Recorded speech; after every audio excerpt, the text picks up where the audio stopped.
ఓం నమో నారాయణాయ. ఓం గం గణపతియే నమః. మొదటి పార్ట్లో శ్రీమద్ భగవద్గీత సారం యొక్క పాటను 18 అధ్యాయాల యొక్క పాటను 18 చరణముల్లో పెట్టడమైనది. ఇక్కడ దానికి భావార్థమును చెప్పుచున్నాము. శ్రీమద్ భగవద్గీత సారము పాటకు అర్థము ఇందు చెప్పుచున్నాము. కురుక్షేత్ర సంగ్రామంలో అక్కడి సేనలను, బంధుజనులను, గురువులను ఇరువైపులా చూసిన అర్జునుడు కృష్ణ పరమాత్మతో, ఓ దేవా, నేను ఈ యుద్ధం చేయను, ఈ యుద్ధం వలన చాలామంది మరణింతురు, నాకు ఈ రాజ్యము వద్దు అని విల్లంబులను క్రింద పడవేయగా, అప్పుడు జగద్గురువైన శ్రీకృష్ణ పరమాత్మ అర్జునునికి గీతోపదేశము చేశాడు. శ్రీమద్ భగవద్గీతను మార్గశిరమాస శుక్లపక్ష ఏకాదశి నాడు ఆ భగవంతుడు అర్జునునికి ఉపదేశించాడు. ఆ రోజునే గీతా జయంతి అని అంటారు. పాట యొక్క ఒక్కో చరణమునకు భావము వివరించడమైనది. 1వ అధ్యాయం అర్జున విషాద యోగం. గీత యొక్క అర్థ భావ సారమును వినుము, వెన్నవలే మెత్తగా మనసుకు హత్తుకొనున్నది. కపికేతుడు అంటే అర్జునుడు. ఇక్కడ అర్జునుని రథంపై ఉన్న జెండాపై ఆంజనేయ స్వామి చిహ్నం ఉన్నది. అందువల్ల అర్జునుడు కపికేతనుడు అని చెప్పబడ్డాడు. ఖగకేతనుడు శ్రీకృష్ణ పరమాత్మ, ఆయన యొక్క రథ జెండాపై గరుడపక్షి చిహ్నం కలవాడు. అందువలన ఖగకేతనుడు అని పిలువబడ్డాడు. పురుహౌతుడు అంటే ఇంద్రుని కొడుకైన అర్జునుడు కృష్ణ పరమాత్మతో ఇలా చెప్పాడు. ఓ భూతదయాపర అంటే ప్రాణుల పట్ల దయ కలిగిన ఓ పరమాత్మ, జ్ఞాతి వదదే పాతకం అంటే విరోధులను చంపుటచే నాకు పాతకం వస్తుంది. తాతలు, తండ్రులు, మేనమామలు, గురువులు, భ్రాతలు, మిత్రులు, పౌత్రులు వీరులను సంహరించుట వల్ల నరకము ప్రాప్తించును. కులధర్మము చెడి స్త్రీలు దూషితులగుదురు. వర్ణ సంకరంబు జరుగుట వలన పితరులకు పిండోదకములు సక్రమముగా జరగవు అని చెప్పుచు పార్థుడు దుఃఖితుడై తన చేతిలోని ధనస్సును వదిలిపెట్టాడు. అర్జునుడు చెప్పిన ఈ మాటలకు శ్రీకృష్ణుడు గీతాబోధన చేశారు. అధ్యాయం 2 సాంఖ్యయోగం. జీవము అంటే ఆత్మ, జీవాత్మ. జీవాత్మకు నాశనము లేదు, దేహము శాశ్వతము కాదు. కావున అర్జున, మనసులో సమదృష్టి, దృఢబుద్ధి కలిగి నీ కర్తవ్య నిర్వహణ కోసము ధర్మయుద్ధము చేయుము. ధర్మయుద్ధము చేసిన స్వర్గద్వారములు తెరచి ఉండును. చావు గెలుపు ఓటములను సమభావనతో ఎంచుము. దివి భూమి చూచుచున్నవి, సాక్షులుగా ఉన్నవి. మనసున ఎటువంటి వికారములు లేక అహంకార మమకారములను విడువుము. అధ్యాయం 3 కర్మయోగము. లోకమున కర్మ జ్ఞానము రెండు నాచే కల్పించబడినవి. కర్మను విడుచుట సాధ్యము కాదు. కాబట్టి కర్మ చేస్తూ కర్మ ఫలాపేక్ష లేకుండా మమతలు, అహంకారములు విడిచి నిష్కామ సిద్ధిచే అంటే కోరికలు లేక జితేంద్రియుడేవై ఇంద్రియములను నిగ్రహించి నిర్మల జ్ఞానమును కప్పిన కామమును జయించుము. 4వ అధ్యాయము జ్ఞాన కర్మ సన్యాస యోగము. అర్జున, అన్నీ నేనని తెలుసుకుని ఫలాపేక్ష లేకుండా నీ కర్తవ్యములను నీవు నిర్వర్తించుము. అజ్ఞానజనిత సంశయములను వివేక జ్ఞానమును ఖడ్గముచే ఛేదించవలెను. నీలోని కోర్కెలు, తలపులు లేకుండా చేసుకుని ముందు యోగులు చేసినట్లు నీవును చేయుము. నీ కర్తవ్యాన్ని నీవు నిర్వర్తించుము. ఈ గొప్పతనాన్ని తెలుసుకున్నవారు జ్ఞానులు అయినారు. 5వ అధ్యాయము కర్మ సన్యాస యోగము. ఫలమును త్యజించి యోగమునే సన్యాసముగా భావించి రాగద్వేషములు లేక ఇంద్రియాలను నియంత్రించి ఏ విషయములందు ఏ ఆసక్తి లేకుండా ప్రాణ అపానములను అంటే ఇవి ప్రాణశక్తులు ఏకము చేసి ఆ యోగ బుద్ధిని బ్రుకుటి మధ్యన నిలిపిన అతడు ఆత్మయోగి బ్రహ్మమును పొందును. 6వ అధ్యాయము ఆత్మ సంయమ యోగము. కర్మలను జ్ఞానతపములుగా భావించి మనస్సున ఏకాగ్రముతో నిలిపి చేయవలను. అంటే మనము చేయు కర్మలను ఏకాగ్రముతో చెయ్యాలి అని అర్థం. ఆత్మ సంయమునకై పవిత్రాసీనులై మెడను, శిరస్సును, శరీరమును తిన్నగా చేసి దానిపై కూర్చొనవలను. ఇక్కడ పవిత్ర ఆసీనులు అంటే దర్భలపై జింక చర్మం పరిచి దానిపై వస్త్రము పరిచి కూర్చోవాలి అని అర్థం.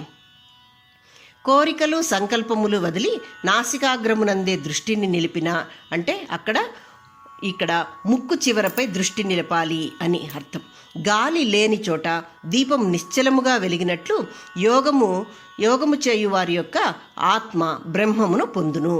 బ్రహ్మము అంటే పరమాత్మ, ఆయనే జగత్తు యొక్క మూలతత్వము, ఈశ్వరతత్వం, మన ఆత్మస్వరూపం అని అర్థము.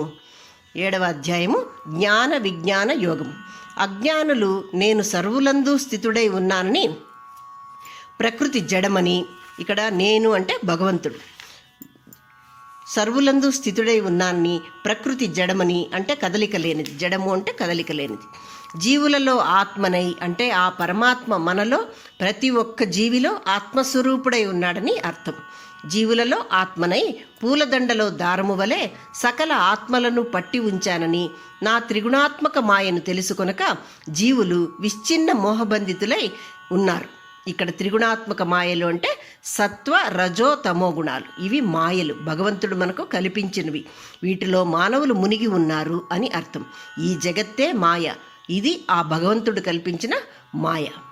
8వ అధ్యాయము అక్షర బ్రహ్మ యోగము. యోగి ప్రాణములను విడిచినప్పుడు యోగ బలముచే ప్రాణములను పట్టి ఉంచి భృగుమధ్యమున ఏకాగ్ర చిత్తుడై సంకల్పము చేసి లోపల ద్వారములను బంధించి ఉంచి సర్వత్యాగులై ప్రణవమును స్మరించుచూ ఉంటే ఊర్ధ్వస్థానము నుండి ప్రాణత్యాగము చేయగలరు.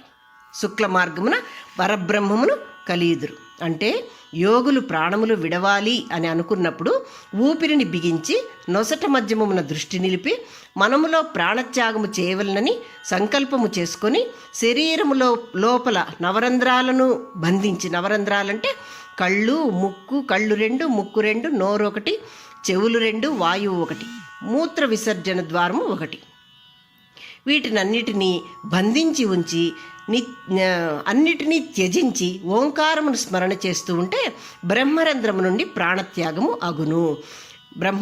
బ్రహ్మమును కలియుదురు అని చెప్పారు. బ్రహ్మ మార్గము, శుక్ల మార్గము అంటే ఉత్తరాయణ పుణ్యకాలము శుక్లపక్షము ఉన్నప్పుడు అని అర్థం. అటుల ప్రాణత్యాగము చేసిన వారికి పునర్జన్మ ఉండదు అని చెప్పారు.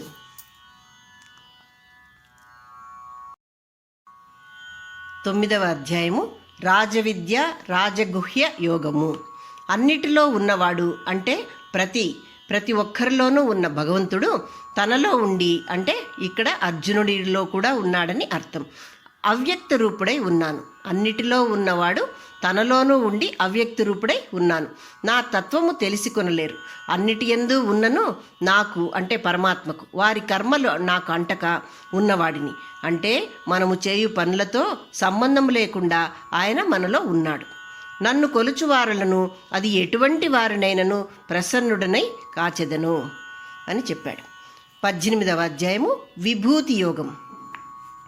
సురులు, నాగులు, గిరులు, గుర్రములు, గజములు, తిర్యక్ జంతువులు, జ్ఞప్తికి లేనివి, మరుగున పడినవి, జీవులు, శస్త్రాలు, వేదాలు, స్మృతులు, శృతులు, ఇంద్రుడు, పర్వతములు, జపతపములు, తత్వము, ధృతి అంటే గతులు, ధ్రువములు, కీర్తి, శ్రీకరులు, దైత్యులు, భూమి, కాలములు, ఋతువులు, మాసములు, వర్షము, సూర్యచంద్రాదులు, అవతారములు అన్నిటియందు ఉండి జగతికి బీజం అంటే విత్తనమై ఈ విశ్వమును ఆయనుండే ఉద్భవించింది కదా, అందువలన ఆయనలోనే ఉంది కూడా.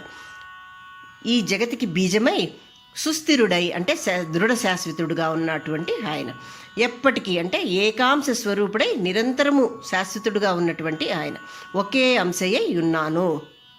11వ అధ్యాయము విశ్వరూప దర్శన యోగం. అర్జున, నా విశ్వరూపము చూచుటకు నీకు దివ్య దృష్టిని ఇచ్చుచున్నాను. నా రూపమందు బ్రహ్మ రుద్రాది గణములు, చిత్రమైన అనేక రూపములు, తేజోమయమైన సహస్ర సూర్య తేజస్సు, చరాచర చరంబులు అంటే చరాచరంబులు అంటే కదలిక ఉన్నవి, కదలిక లేనివి చూడుము. నీ శత్రువులైన కౌరవులందరూ విగతలై అంటే జీవము లేక శరీరము వేరు చేయబడిన వారై ఉన్నారు. కావున నీవు శత్రువులు లేనివాడవై కీర్తినిగాంచుము. ఆయన విశ్వరూపంలో ఈ విధంగా ఆయన చూపించాడు, ఈ విధంగా కనిపించిందట. 12వ అధ్యాయము భక్తి యోగం. సగుణ నిర్గుణ బ్రహ్మోపాసన చేయుటచే కష్టముతో మోక్షము పొందవచ్చును. పగ విడిచి కర్మఫలాపేక్ష లేకుండా భూతదయతో అంటే ప్రాణులపైన దయ కలిగి ఉండుట, భూతదయతో సమచిత్తుడై తనువు మనస్సు బుద్ధి నాయందే నిలిపి నన్ను ధ్యానించు, భక్తులు చింతలేక నన్ను చేరుదురు. 13వ అధ్యాయము క్షేత్ర విజ్ఞాన విభాగ యోగము. ఈ లోకమున జ్ఞానులు అజ్ఞానులు ఉన్నారు. అజ్ఞానుల శరీరము అంటే క్షేత్రము, శరీరం అంటే క్షేత్రం, అక్కడ నశించును, శరీరము నశించును అని భావింపరు. అందు నేను క్షేత్రజ్ఞుడుగా ఉన్నాను అంటే శరీరము క్షేత్రము, మందిరము, ఆ మందిరములో క్షేత్రజ్ఞుడుగా పరమాత్మ ఆత్మగా ఉన్నారు. శరీరము నశిస్తుంది, కానీ భగవంతుడు పరమ ఆత్మాస్వరూపుడై కర్మలనంటక ఉన్నాడు. ఈ త్రిగుణాత్మక మాయయే ప్రకృతి. పరమాత్మ ఈ మాయకు అతీతుడు, మాయకు అందనివాడాయన. ఆయనే సృష్టించినాడు కదా ఈ మాయను, అది అని వారు తెలుసుకోలేకపోవచ్చున్నారు. త్రిగుణాత్మక మాయయే ప్రకృతి అని వారు తెలుసుకోలేకపోవచ్చున్నారు. విజ్ఞులు ఇది తెలుసుకొని భజింతురు. 14వ అధ్యాయము గుణత్రయ విభాగ యోగము. నా మాయలు త్రిగుణములు, నేను జగత్తుకు బీజుడను.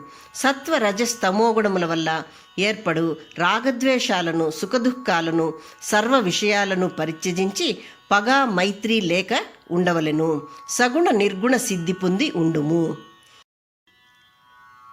15వ అధ్యాయము పురుషోత్తమ యోగము. సంసార జీవనము త్రిగుణములచే పోషింపబడుతుంది. ఇక్కడ సంసారాన్ని అశ్వత్థ వృక్షంతో పోల్చారు. ఈ అశ్వత్థ వృక్షము పైకి వేర్లు, కిందికి కాండముగా ఉంది. వేదములే ఆకులుగా ఉన్నాయి. ఈ సంసారము అనే అశ్వత్థ వృక్షమును వైరాగ్యము అనే ఖడ్గముతో ఖండించాలి. అప్పుడు మోక్షము లభించును. ఈ విధముగా ఉన్నచో జగతిలో నా అంశజీవులు మాత్రమే మిగులుదురు. ఇందులో రహస్యం ఏమిటంటే అన్నీ నేనే, అన్నింటా నేనే, నన్ను భజింపుము అని చెప్పారు పరమాత్మ. దీన్ని మనం కొంచెము విస్తారంగా చెప్పుకుందాం, వివరణగా చెప్పుకుందాం. సంసారాన్ని అశ్వత్థ వృక్షంతో పోల్చారు. సకల చరాచర సృష్టికి మూల కారణము ఆ ఆది పురుషుడైనటువంటి పరమాత్మ, పరబ్రహ్మ. ఆయన వైకుంఠంలో సగుణ రూపంలో ఉంటారు. ఆయన ఈ జగత్తుకు మూలము కాబట్టి చెట్టుకు వేర్లు ఎలాగైతే మూలంగా ఉంటాయో ఆయన కూడా ఆది పురుషుడుగా ఈ సృష్టికి మూలమైన వాడు కాబట్టి వైకుంఠం పైన ఉంది కాబట్టి ఈ చెట్టుకు వేర్లు పైన ఉన్నట్టుగా చెప్పారు. బ్రహ్మ వైకుంఠానికంటే కింద ఉన్న బ్రహ్మలోకంలో ఉంటాడు. ఇతడు జగత్తును విస్తృతపరుస్తాడు కాబట్టి ముఖ్య శాఖ అయిన కాండము చెట్టుకు కూడా శాఖలను విస్తరిస్తుంది కదా, అలాగే బ్రహ్మ ఈ జగత్తును విస్తరిస్తాడు కాబట్టి ఆ కాండము కింద ఉన్నట్టు చెప్పారు. ఊర్ధ్వ మూలంలో శ్రీ మహావిష్ణువు వేర్లుగా ఉన్నారు. అధశాఖ బ్రహ్మ ముఖ్య కాండమైనటువంటి మధ్యలో ఉన్నారు. వేదములు ఆకులు. ఈ వేదములు విష్ణుమూర్తి శ్వాస నుండి వెలువడనివి. ఇవి ప్రవాళములు అంటే చిగురుటాకులు. ఈ ఆకులు మనలోని విషయ భాగ్యాలు. ఆకులు ఏవైతే ఉన్నాయో అవి మనలోని విషయ భాగ్యాలు అన్నమాట, విషయాలు. ఈ వృక్షము త్రిగుణములు అనే జలముతో పోషించబడుతుంది. త్రిగుణములు అంటే ఈ త్రిగుణములు అంటే రాగద్వేషాలు, కామక్రోధాలు, సుఖదుఖాలు.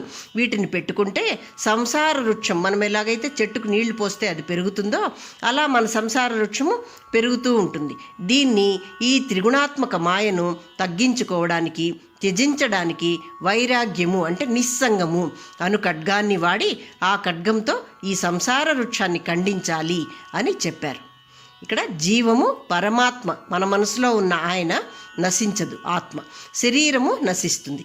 పరమాత్మ మనలో ఉన్నా కూడా ఏమీ అంటించుకొనకుండా ఉంటారు, అన్నిటి యందు ఉన్నవాడు. 16వ అధ్యాయము దైవాసుర సంపత్ ద్విభాగ యోగం.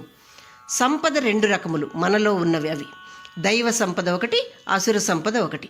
మొదటిది దయ, శాంతి, సత్యము, శౌచము అంటే శౌచం అంటే పవిత్రత. ఇవి దైవ సంపత్తులు. ఇవి ముక్తి నొసుగు మార్గములు. రెండొచ్చి బలము, దర్పము, జీవహింస, అసత్యము. ఇవి అసుర సంపదలు, బంధహేతువులు. ఇవి బంధమునకు హేతువులవుతాయి. కామ క్రోధ లోభములు నరక ద్వారములు అంటే నరకాన్ని ఇస్తాయి అని అర్థం. కనుక కామక్రోధ లోభములను విడిచిపెట్టి స్థిరముగా నన్ను ధ్యానించుము, అదియే యోగము. 17వ అధ్యాయము శ్రద్ధాత్రయ విభాగ యోగము. శ్రద్ధలు 3 విధములు. సత్వ, రజస్సు, తమో గుణాలు. సత్వము అంటే దేవతలను పూజించుట. రాజసం అంటే యక్షులను, రాక్షసులను పూజించుట. తామసం అంటే ప్రేత భూతాలను పూజించుట. కర్తృత్వ దాన తపోజపములు రాజస తామసములు అంటే నేను అని భావించి చేయనది కర్తృత్వ భావన.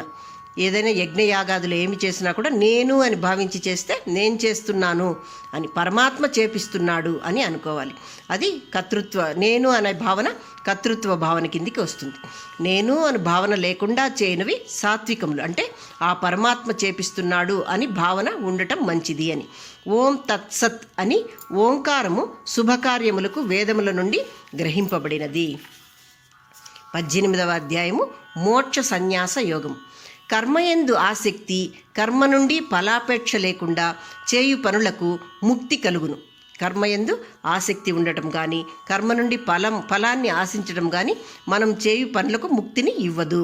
త్రిగుణ త్యాగము అంటే సత్ రజో తమో గుణాలను వదలుటయే త్యాగం, అది ఏ తత్వజ్ఞానం అని తలచి పనులు నాపై ఉంచి సర్వమును విడిచి భగవంతునిపై ఆ పనులన్నింటినీ వేసి మనం చెయ్యాలి అంతే. కర్మ విడిచి నన్నే శరణని భజింపుము, ఇది ఏ రహస్యము అని గీతాచార్యుడైన భగవానుడు శ్రీకృష్ణ పరమాత్మ గీతామృతమును తెలియజేశారు. ఇంత అమూల్య గీతోపదేశమును జగద్గురువైన కృష్ణ పరమాత్మ మనిషి ఎలా ఉండాలి అని గీతలో తెలియజేశారు. ఇందులో ఎక్కువ భాగము ఇంతకుముందు మనం వివరించుకున్న 18 అధ్యాయాల్లోనూ యోగులకు కూడా కొన్ని చెప్పారు. మానవులుగా మనము కొన్ని ఆచరించవచ్చును. ధర్మముగా కర్మను చేయాలి, కామమును జయించాలి అంటే కోరికలను జయించాలి, అజ్ఞానాన్ని పోగొట్టుకోవాలి, వివేకయుక్త జ్ఞానమును సంపాదించుకోవాలి, ఏ పని చేసినా ఏకాగ్ర చిత్తులై అంటే కాన్సన్ట్రేషన్తో చేయాలి. మనలో ఆత్మయై అన్ని జీవులలోనూ అందరిలోనూ ఉన్నాడు ఆ పరమాత్మ. భూతదయ కలిగి ఉండాలి. ఈ ప్రకృతి అంటే మనం చూస్తున్న బాహ్య ప్రపంచం అంతా భగవంతుని మాయ. ఆ మాయ త్రిగుణాత్మకం, అంటే ఆ మాయ మనకు రాగద్వేషాలు, కామక్రోధాలు, సుఖదుఖాలు కల్పిస్తుంది. అంటే పగలు ప్రతీకారాలు ఇవన్నీ లేకుండా ఉండాలి. మనము నిమిత్త మాత్రులము అని తలచి మన కర్మల నుండి ఫలము ఎంత వస్తుంది అని ఆలోచించక అంతా భగవంతునికి వదిలి కర్మను చేయాలి. మనస్సును మన స్వాధీనంలో ఉంచుకోవాలి. ప్రశాంతంగా ఒడిదుడుకులు లేకుండా ఉంచుకోవాలి మనసును. మన యొక్క జ్ఞానము మనకు అన్నిటికీ సుగమ మార్గాన్ని చూపిస్తుంది. అందరూ యోగులు అవ్వాలి అని కాదు, జ్ఞానము అనే వివేకంతో ఆలోచించి ఒకరిని నొప్పించక మన పనులు చేసుకొని పోవాలి. అదే మనకు పరమార్థాన్ని ఇస్తుంది. మానవ జీవితం లభించడమే దుర్లభం. దాన్ని మనము విలువైన కాలముగా గుర్తించి యోగ ప్రాణాయామములు ఆచరించి సద్గుణయుక్తులై మన కర్మలను నిర్వర్తించాలి. ఇందు మనకు వీలైనవి మనము అర్థం చేసుకొని అలవర్చుకొనదగినవి అలవర్చుకొనవచ్చును. ఓం నమో నారాయణాయ. ఓం నమో శ్రీకృష్ణాయ నమః.